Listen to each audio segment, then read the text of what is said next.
Olá, seja bem-vindo ao meu canal. Me chamo Francisco Lamounier, sou pastor da Igreja Presbiteriana e estou aqui na cidade de Aruanã com muita felicidade, plantando, trabalhando e suando para ver a primeira igreja presbiteriana aqui na cidade de Aruanã, Goiás. Ore por nós, ore com nós, invista na obra, tá bom?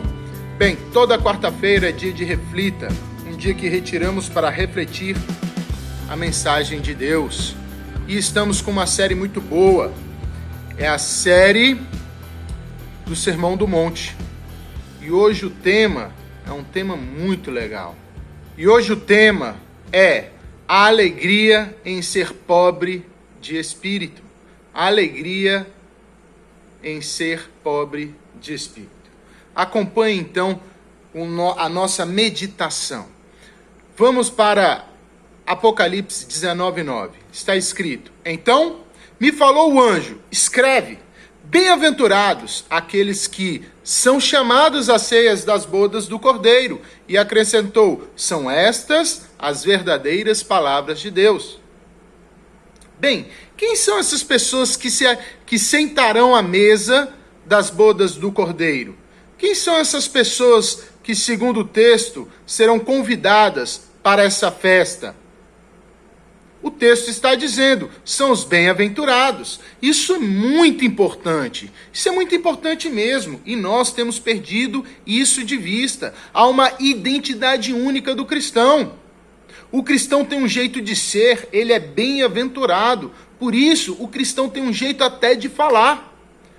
Veja o que Mateus vai nos dizer. Quando Pedro estava fugindo, querendo negar a Cristo, as pessoas olharam para Pedro e disseram: você é um deles, você estava andando com Jesus, você verdadeiramente és também um deles, porque o teu modo de falar o denuncia. Há um jeito de falar do bem-aventurado, há um jeito de se expressar, isso tem que denunciar o cristão. Não há só um modo de falar, mas há um gosto peculiar também. Perceba, Atos 11:26 diz assim: e por todo um ano se reuniram naquela igreja e ensinaram numerosa multidão. E em Antioquia foram os discípulos pela primeira vez chamados cristãos. Os bem-aventurados gostam de reunir-se em igreja, como igreja, na igreja. Para quê? Para ouvir o ensino do Senhor Jesus. É o que eles fizeram. Esse gosto vai nos mostrar quão longe ou quão perto estamos da palavra bem-aventurado. Porque esse gosto peculiar vai habilitar o outro a me chamar de cristão, como aconteceu ali. O pessoal se reunia para ouvir sobre Jesus e então eles ganharam esse apelido. São os cristãos. Esse gosto surge naturalmente, como finalzinho do livro do Evangelho de Lucas. Jesus estava subindo e é dito assim: aconteceu que, enquanto os abençoava, ia se retirando deles, sendo elevado para o céu. Então eles, adorando-o, voltaram para Jerusalém, tomados de grande júbilo, e estavam sempre no templo, sempre reunidos, sempre louvando a Deus. Então o bem-aventurado, ele tem esse gosto peculiar de estar junto, louvando, adorando, alegre. Então isso é muito importante, porque temos perdido isso de vista. Quem é aquele que sentará à mesa? Quem é aquele que sentará com Cristo na sua festa? O bem-aventurado. E o bem-aventurado tem uma característica, como vimos aqui. Recapitulando o conceito de bem-aventurados. Bem-aventurado significa macários. Então, macários, como nós vimos quarta-feira passada, é a real característica do cristão, o caráter dele. É Deus quem nos transforma em macários. E só depois de sermos macários, é que somos convidados convidados a sentar à mesa com Jesus. Mas vamos lá, vamos recapitular isso. O que é ser macários? Como vimos, essa palavra pode ser traduzida ou por felicidade ou por bênção. Mas eu resolvi fazer o quê? Aglutinar as duas ideias. Então, o nosso conceito ficou mais ou menos assim: é uma felicidade abençoada que decorre da palavra de Deus. Veja, o mundo entende felicidade de outra forma. A sociedade vai te ensinar de outro jeito.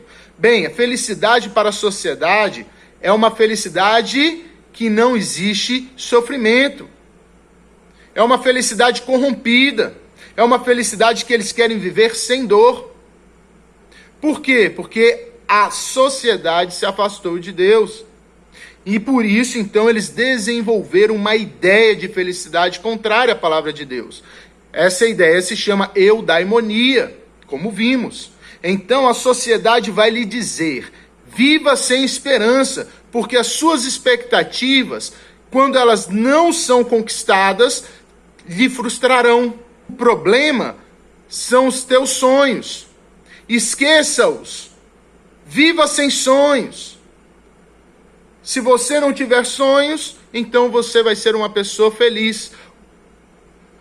A dificuldade dessa ideia é que ninguém vive sem sonhos, sem expectativas, sem esperança. Aquele que não tem esperança é aquele que tentará achar uma alegria, como diz Blaise Pascal, no suicídio. Todos estão em busca da felicidade.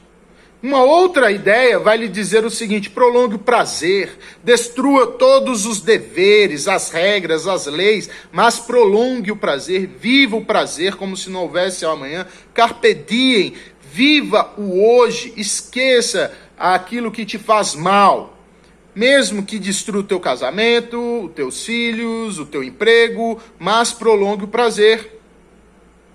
Isso é o que a sociedade vai lhe dizer para ser feliz. Então a Bíblia nos ensina que felicidade não tem nada a ver com eudaimonia. A Bíblia tem uma palavrinha especial que é macários. Macários, além de ser uma felicidade abençoada, como vimos, uma felicidade provida da palavra de Deus, ela tem um sentido também de aprovação. Uma aprovação que quer dizer se você é genuíno ou não. Ele tem um interesse de saber se você confia e se a sua confiança na palavra de Deus ela é genuína ou não. Por isso que a nossa felicidade decorre da Trindade, decorre do relacionamento que temos com Deus, decorre da nossa aliança com Deus. Veja, a nossa felicidade não está presa a situações externas ou aos meus sentimentos, mas da minha relação com Deus. Se essa relação é genuína ou não. Então, macários envolve esse tipo de aprovação. Porque se não for assim, ou o que eu sinto vai nortear minha felicidade, ou aquilo que eu tenho ou deixo de ter norteará também a minha felicidade. Veja como Jó era macários. Vamos lá. Jó, ele era um homem rico, bastardo, cheio de prestígio, era um homem cheio de filhos, enfim, com muitas posses, só que da noite para o dia ele perdeu tudo. Jó perdeu tudo, inclusive os filhos. Veja o que Jó diz. Então, Jó se levantou, rasgou o manto, raspou a cabeça, lançou-se em terra e adorou. E disse: nu saí do ventre da minha mãe, e nu voltarei. O Senhor o deu, o Senhor o tomou, bendito seja o nome do Senhor. E a palavra de Deus diz que em tudo isso Jó não pecou, nem atribuiu a Deus falta alguma.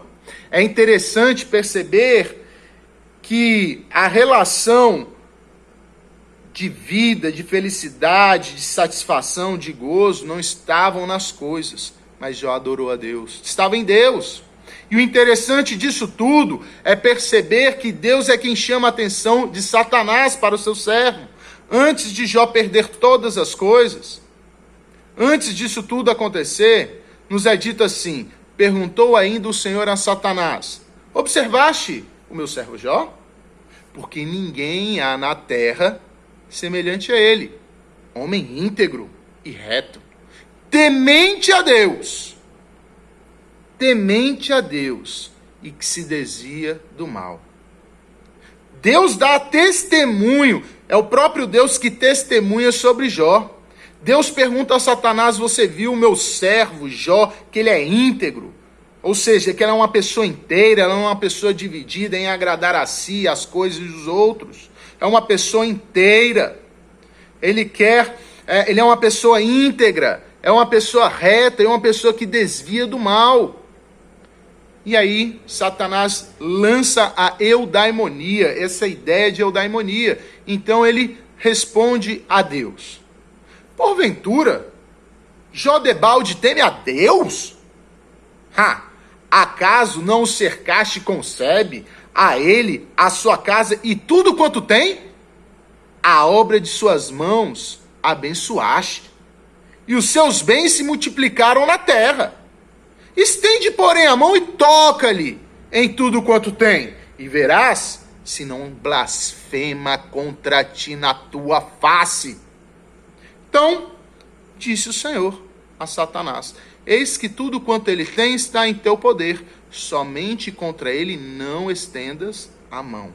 E Satanás saiu da presença do Senhor. Satanás diz que Jó era íntegro porque a sua felicidade estava nas coisas, não em Deus. Só que, para o nosso espanto, Jó perde tudo da noite para o dia. Jó se torna pobre. Mesmo assim, ele conseguiu dizer: o Senhor deu, o Senhor o tomou, bendito seja o nome do Senhor. E foi-nos dito que em tudo isso Jó não pecou. Aqui temos a figura de um pobre, de uma pessoa que se tornou pobre, alguém que tinha dinheiro e da noite para o dia se tornou pobre. Isso é ser bem-aventurado. Isso é ser participante do reino. Para resumirmos, Macários, podemos dizer que Macários é uma alegria divina, abençoada, que decorre da minha relação com Deus, que decorre da palavra de Deus. Isso não quer dizer que será uma vida sem dor, sem luta, sem desafios. A alegria bíblica é algo que transcende a situação na qual estamos para termos um gozo com Deus. Por isso que Macários pode coexistir com o sofrimento, porque ele é vertical. Ele é vertical. Agora voltemos então para o nosso texto. Voltemos para Mateus. Bem-aventurados os humildes de espírito, porque deles é o reino dos céus. Mateus 5:3. Como vimos em Apocalipse, aquele que se sentará à mesa é um bem-aventurado. E Mateus está dizendo a mesma coisa aqui. Você percebeu? Que o reino dos céus é do homem bem-aventurado.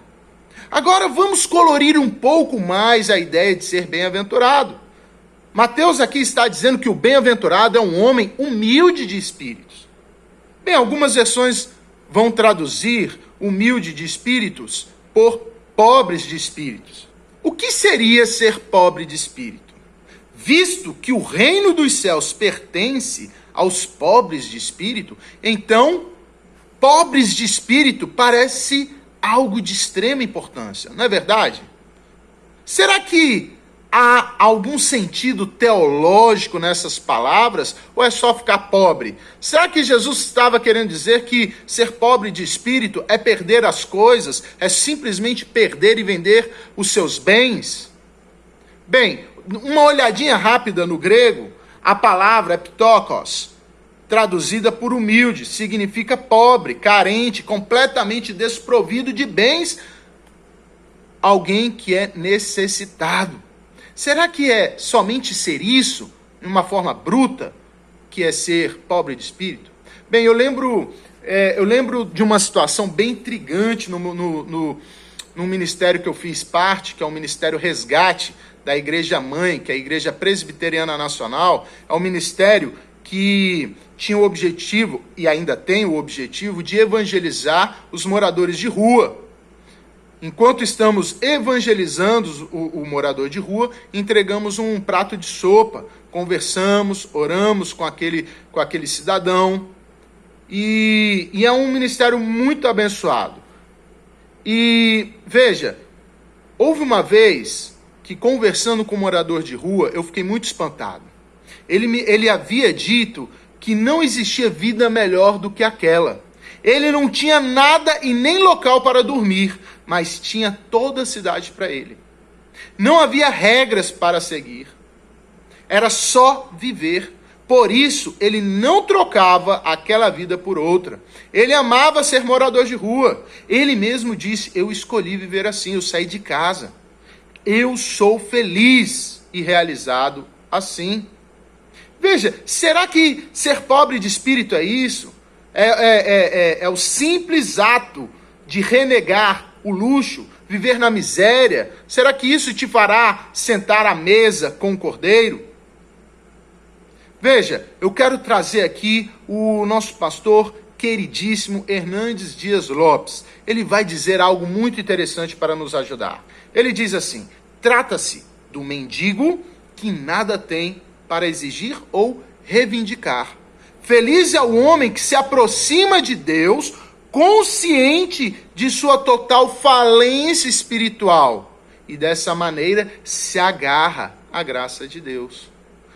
Bem, um outro pastor, o Sinclair Ferguson, ele vai nos dizer: as 3 bem-aventuranças iniciais de Mateus descrevem o cristão como alguém pobre de espírito, que chora e que é manso. Há um elemento em comum nessas características, e ao reconhecimento de quem somos na presença de Deus. É quem realmente somos, nem mais e nem menos. Então veja, ser pobre de espírito, segundo os pastores, tem a ver com o reconhecimento da nossa situação espiritual diante de Deus, de que estamos falidos espiritualmente, ou seja, é o reconhecimento de quem somos diante da Trindade.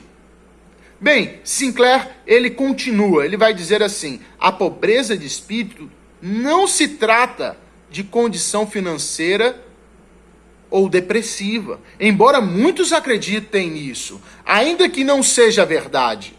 Alguns cristãos doaram todas as suas posses com base nesta bem-aventurança. Contudo, o homem pode nada possuir e ainda não ser pobre de espírito. A pobreza de espírito também não é uma autoimagem negativa, na qual baixa estima, introversão e morbidez predominam.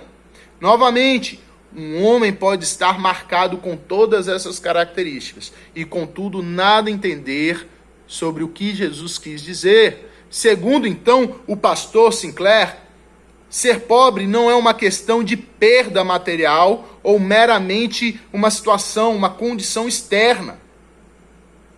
Mas você pode intencionalmente fingir isso.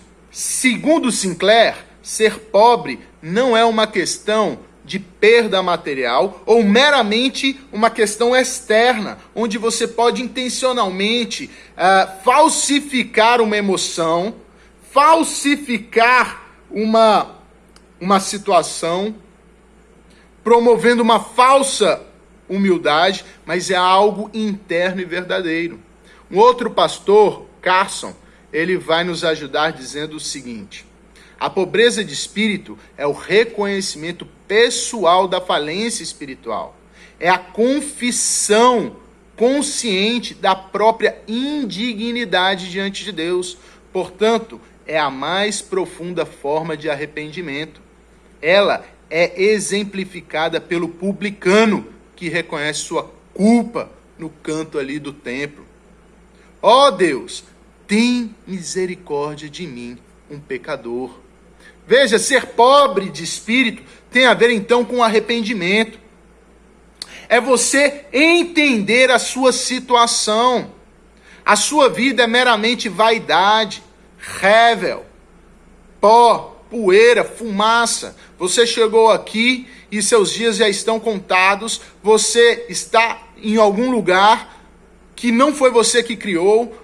Você está diante de um ser infinitamente maior do que você, que é o Criador de todas as coisas, e está lá você.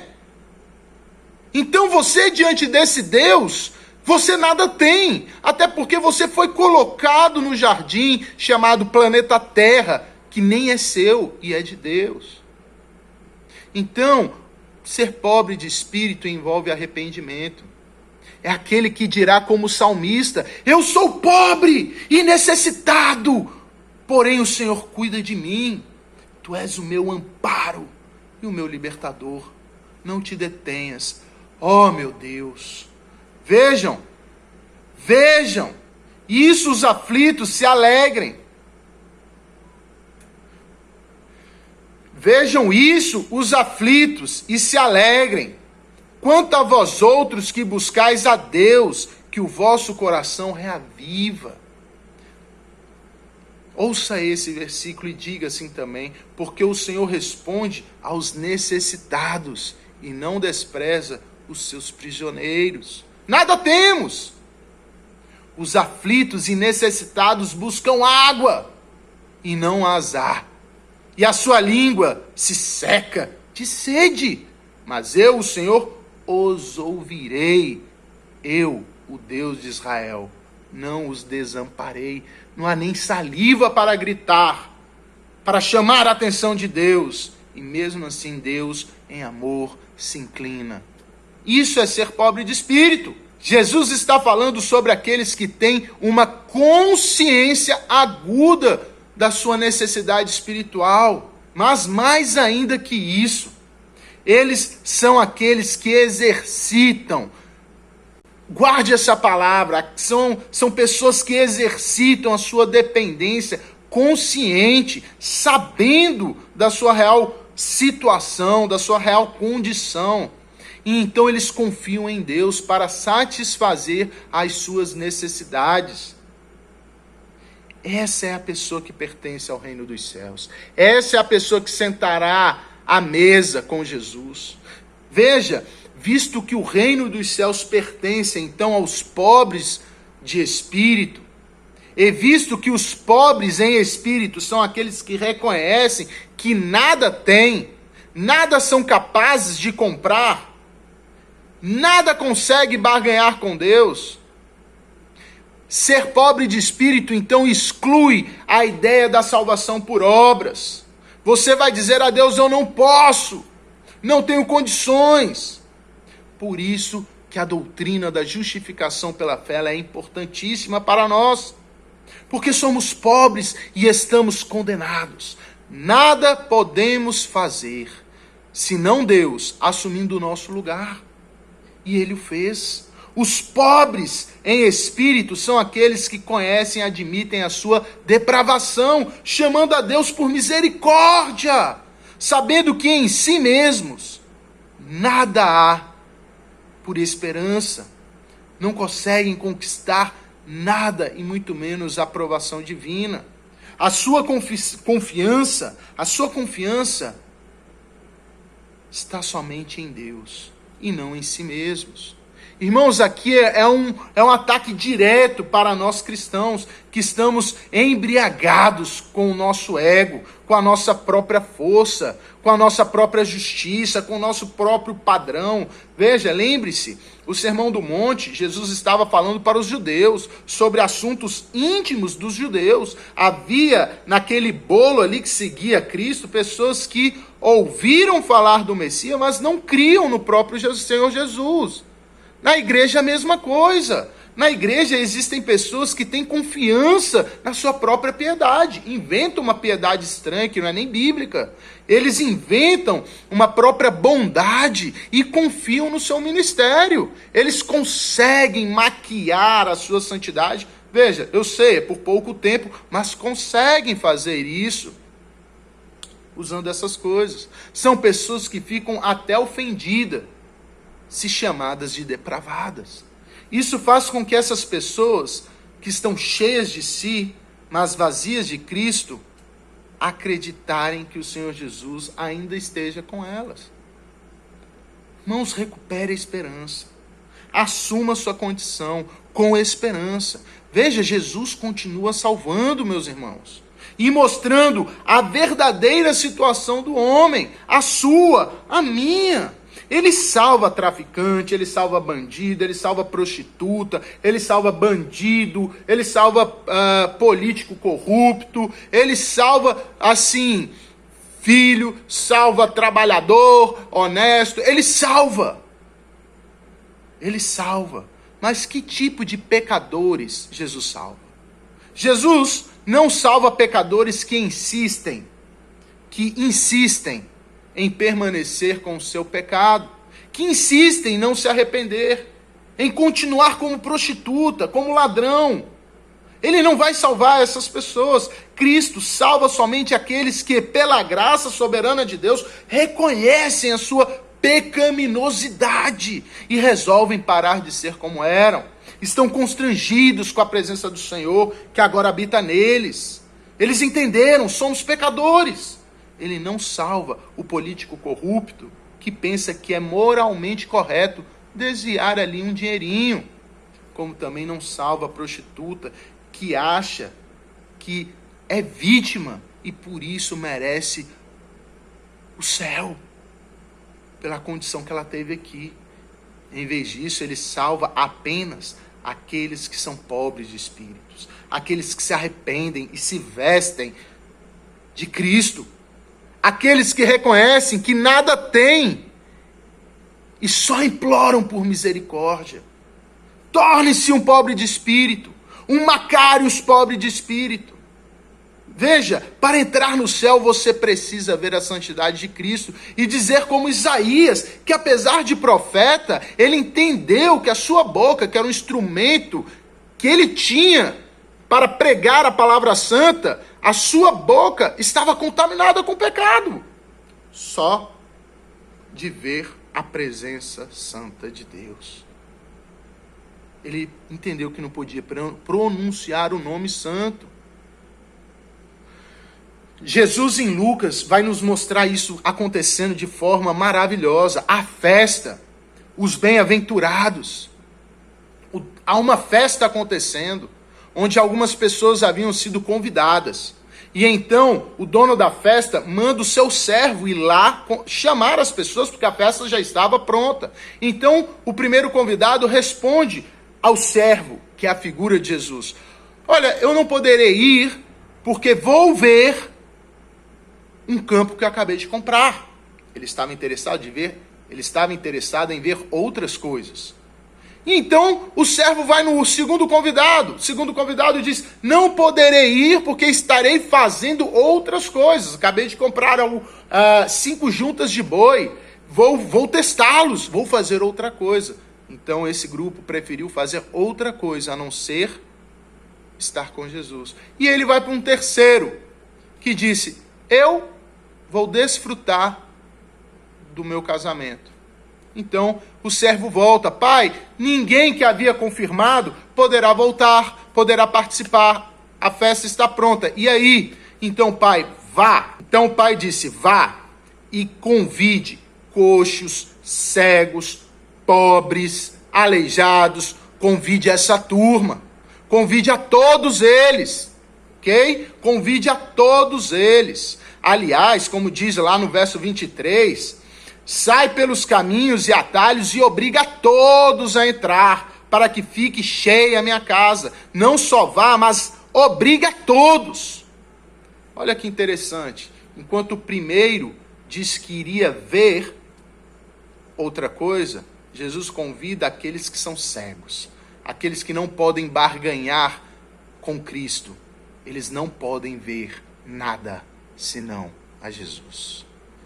Enquanto o segundo foi trabalhar, Jesus convida os coxos e os aleijados, que não podem fazer nada a não ser estar com Jesus. Enquanto o outro foi desfrutar, Jesus nos convida a estar desfrutando somente da presença do Senhor Jesus. Eram pessoas que não tinham condições de ir àquela festa, não tinham roupa, não tinham nada. Eram pessoas da mesma cidade do que aquelas pessoas ricas, mas elas estavam à margem, marginalizadas, não tinham condições. É aquilo que Isaías diz a nós: a todos vós, os que tendes sede, vinde às águas, e vós, os que não tendes dinheiro, vinde comprai e comeis. Sim, vinde comprai sem dinheiro, sem preço, vinho e leite. Sem dinheiro, venha e compre. Essas eram as pessoas que Jesus estava ordenando que entrassem ali. Eram pessoas marginalizadas, eu e você. Eram pessoas que eram da mesma cidade do que os ricos, que menosprezaram a Jesus. O fato de você também estar numa igreja, pode ser que você esteja ou com um grupo ou com outro. Que grupo você faz parte? Dos pobres, aleijados, cegos, mancos, ou daqueles que menosprezam a Jesus? Veja, o pobre é colocado à força. Mas que força é essa? Que força é essa? Força bruta? Não, a força do amor. Jesus nos força em amor, nos constrange, se humilhando por nós, com seu amor infinito. Ao olhar isso, só podemos dizer: Deus, tenha piedade de mim. E com isso eu quero finalizar com o filme Nárnia. O filme Nárnia, o Príncipe Caspian, né? Tem uma cena muito interessante depois da guerra. Está lá o reinado, precisando de um rei.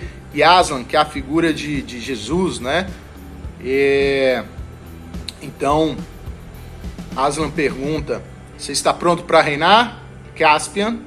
Então ele, jovem, um reino imenso agora para poder governar, ele fala: não estou, me ajuda, eu não tenho condições, não posso, não dá para mim, escolha outro. Então o leão concluiu: então você está pronto, meu querido, porque se você tivesse dito que estaria apto para isso, então certamente você não estaria pronto. Irmãos, negue a si mesmo e ame a Jesus. Essa é a ideia do pobre de espírito, saber que estamos diante de Cristo e nós não podemos fazer nada em prol da nossa situação.